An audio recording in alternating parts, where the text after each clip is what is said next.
The autism spectrum is a broad diagnosis that encompasses a range of developmental delays and difficulties affecting social and communication skills, and sometimes motor and language skills. Because autistic people don't express a lot of emotion or don't react to others' emotions appropriately, there's a common misconception that we don't feel emotions and that we lack empathy.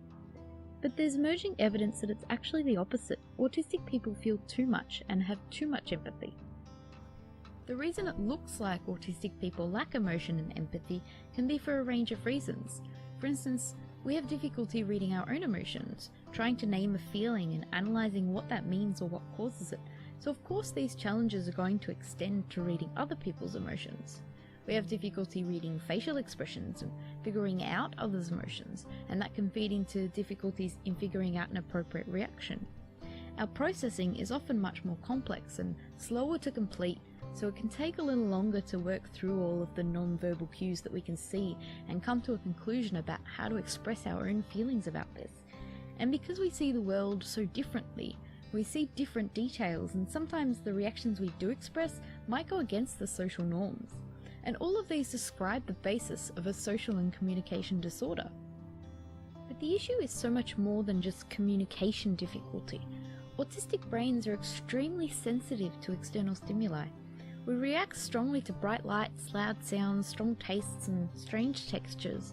A tiny spark on the outside sets off a chain of fireworks on the inside of our brains. And emotions can be the same. When another person expresses sadness or fear, we absorb that as if it's our own emotion. The opposite of lacking empathy. This is really the ultimate feeling of empathy, actually experiencing what another person feels.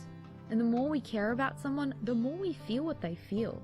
But autistic people are also more likely to feel this strong empathy altruistically towards complete strangers. Yes, this can be difficult. Being overwhelmed by others' emotions in addition to our own can be tough to deal with and slow to work through mentally, and this tangled pile of emotions can get stuck in a bottleneck when trying to express any of it on the outside, so that not much is externally expressed at all. And many people interpret this lack of reaction as a lack of caring. But it's also a beautiful way of life, to feel things so deeply, to see the intricacies of another's emotions in so much detail, and to care so much about others. We really wouldn't want to have it any other way, and we hope you wouldn't either.